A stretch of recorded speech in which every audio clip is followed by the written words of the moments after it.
Hello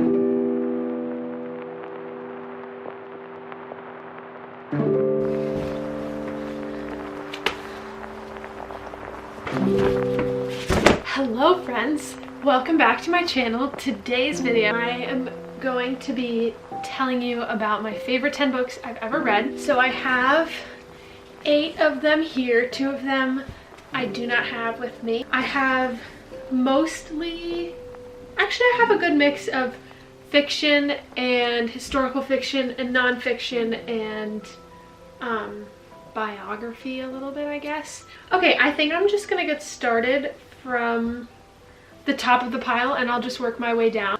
Of all of these books, I've read almost all of them within the past couple years. There are a couple that's been like a few years since I've read them, but they're still amazing books. So I'm just gonna get started with the first one. Okay, the first book I have is The Color of Water by James McBride. This is one that I've read, I think it's been over 4 years since I've read this book. However, it is an incredible book and it is on my list to reread again soon because it's just such a beautiful book. James McBride has a white mom and he's black, and so this sort of tells the story of his mom's life and how his mom raised him and his, I'm pretty sure it's like 11 siblings. It's just such a beautifully written book, and it has a lot of important themes about race. It also kind of tells what his mom told him about her life growing up and then what he learned about his mom as he grew up, and it kind of goes back and forth. And it's just such a beautiful book. Definitely would recommend this one. Okay, next book, Salt of the Sea. This is one of my absolutely all-time favorite books. I've read it at least twice. I think only twice. This is, in fact, a signed copy to flex. I met Rita Sepetys last year at an author event in DC. So cool. I've been meaning to read her newest book. I think it's called Fountains of Silence. This book, and then also Between Shades of Grey, is one of her other books that I love. But this one is just, oh my gosh, it's so beautiful. So it's told in 4 different perspectives. I think there's somebody from Poland, there's somebody from Germany, there's somebody who works on the ship, and then there's somebody else. But there are 4 different characters and they all meet on this ship, but something happens to the ship, and this is it's historical fiction, and this ship was a real ship. So Rita Sepetys did a lot of research to learn about like what happened on the ship, and I went through a big phase of reading World War II Holocaust novels in middle school, and one of the reasons why I love this book and also Between Shades of Grey is because it tells the story of World War II but from another perspective that isn't the Holocaust, which is something that you read very often. Such a beautifully written book. My mom loved it, my grandpa loved it. It moves pretty fast and it's sad, but it's also just like an incredible book. The next book I have is called Homegoing. I read this one a couple months ago. I cannot recommend this book enough. It's just such a like interesting concept. Okay, so basically the way this is told is there's this family tree which starts with this one woman who has 2 different children, each with a different man, and those 2 offspring start these family lines. So the story is told in 16 perspectives, but each chapter is a different character, and it's not like how Salt of the Sea is where they're told in multiple perspectives the same sort of story. This is just like each generation has their own character or person telling the story, and one of the sides of the family stays in Africa and the other one is sold to the US as slaves, and it's just such an interesting story in terms of like cultural perspectives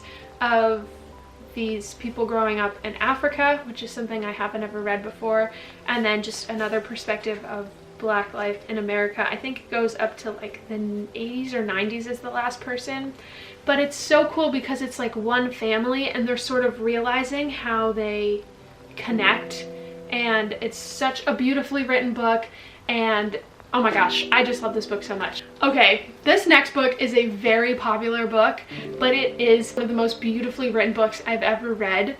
It's Where the Crawdads Sing. I read this last summer, and people have been telling me to read it for a long time, and it's a little bit out of my genre comfort zone, like mystery and also like adult fiction, which is something I'm getting more into rather than young adult fiction. It tells the story of this girl named Kaya, who's known as the Marsh girl. Her family basically abandons her, and she grows like when she's like 6, and she grows up at this house on the marsh, and she learned the entire way of the land, and she's like one with the land. And the way that Delia Owens writes is so beautifully descriptive of like nature and the place where she lived. There's another character and a murder, and Kaya is accused of murder, and so the first half of the book is kind of like her growing up, and the second half talks about the murder trial. This is one of my favorite books because it was so beautifully written in the descriptions of nature. It was just like, it just was so amazing to read. So definitely read this book. It is absolutely worth the hype. Okay, I'm gonna put the next book up on the screen. This book is So You Want to Talk About Race by Ijeoma Oluo, and I listened to this actually as an audiobook last like June or July, and then my school put on an event where they like did an interview with her over Zoom, which I went to, which was super cool. This book, she goes through different themes of race and learning about racial differences and racial inequality and systemic racism and stuff like that from a Black perspective, and she writes it in sort of a comedic way and in an autobiographical way rather than like straight facts. And definitely I'm not a huge fan of audiobooks, but whoever read this audiobook was really good. I'd recommend listening to it as an audiobook. It would also probably be really good to read, but it's just a really great book talking about race, and I learned a lot from it. This next one is a book that I've read maybe 3 times, at least twice. I read it when I was in middle school, and then when I read it again last year, I was kind of like, ooh, that was a little bit heavy to be reading in middle school. This talks a lot about rape, so big trigger warning for that. But Lori House Anderson is one of my favorite authors. She is just an incredible author. And as a companion to this, I would also recommend this book, Shout, which is her, it's more autobiographical in, she writes in poetry, and it talks sort of about how she's woven in parts of her life to her books, especially Speak. This is like, it's a fictional story, but it's heavily based off of her own life. So anyway, that's a beautiful book. This is a beautiful book. It's about this girl who called the cops at a party at the end of the summer, and it sort of like takes you through her dealing with the trauma of what happened at that party. And it's just like, it's sad, but it's also like so beautifully written. You can sense a theme. All these books are so beautifully written, but definitely an incredible book. And I love Lori House Anderson. An amazing author. This next book that I don't have with me, but I'll put it right here, is The Invisible Life of Addie LaRue. I read this book in, I think it was like February of this year, very recently. It is another book that is absolutely worth the hype. It's about this girl who makes a deal with the devil right before her wedding when she's like 22 or 23 or something, because she doesn't want to be stuck in this marriage in the same town she grew up in for her whole life. And the deal that she makes with the devil is basically that she can live forever, but nobody will remember her. So if she like sees somebody and they turn around and go into another room, when they come back they won't know who she is.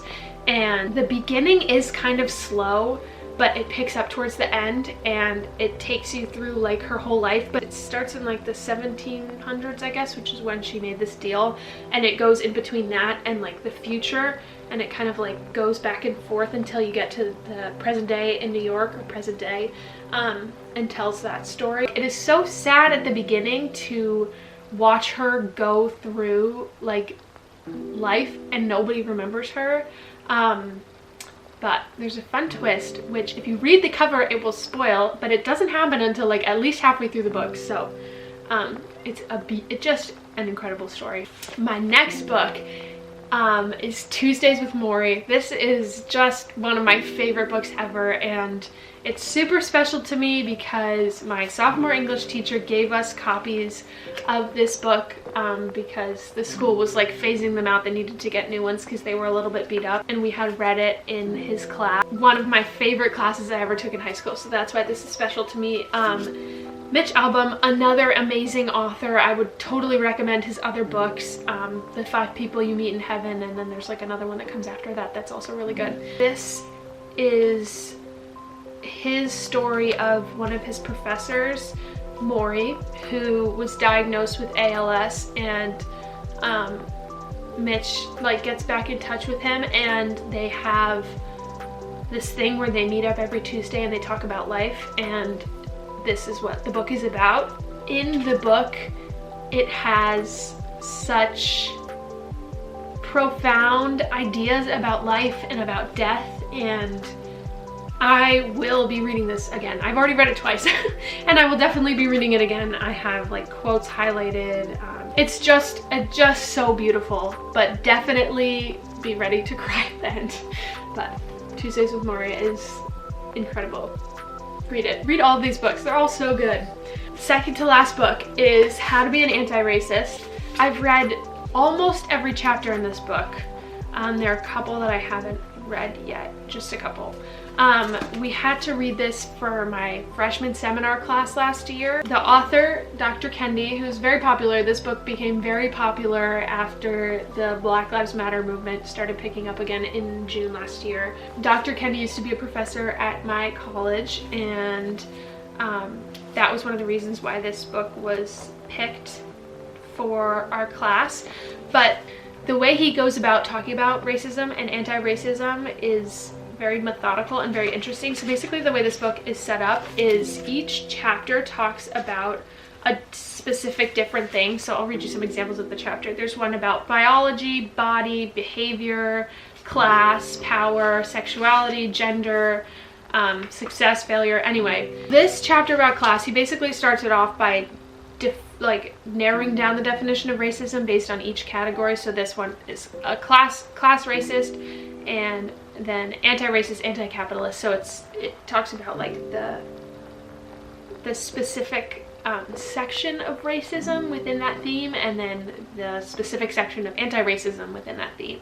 And so each chapter he tells his own story, things he's learned, and how he's grown. And it's really interesting to hear a perspective from a Black man admitting to all of his racist beliefs and talking about things that he has learned through his research about racism and Blackness. And it's really just such a good book because there's so much in here that you can learn, and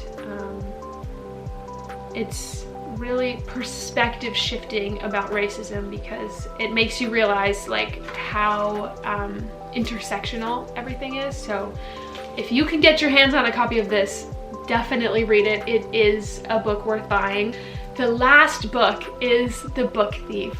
This book is just so good. This is like one of my go-to to say as like my favorite book, because I have a hard time choosing favorites, but this is definitely like way high up there. This is about this girl named Liesel who is orphaned, and she is taken in by this foster family in Germany, and they end up hiding a Jewish man in the basement, and it becomes this family secret, and there's a lot of like turmoil that goes along with that.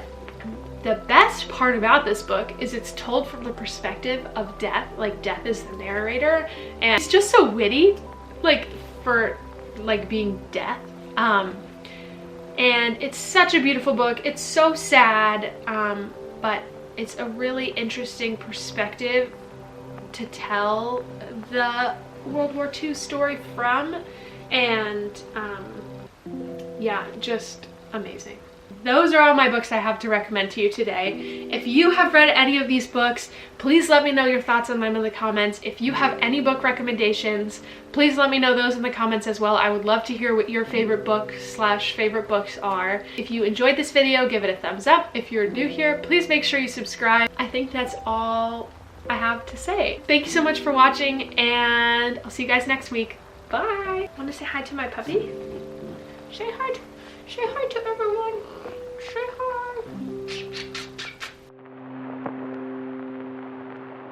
hi.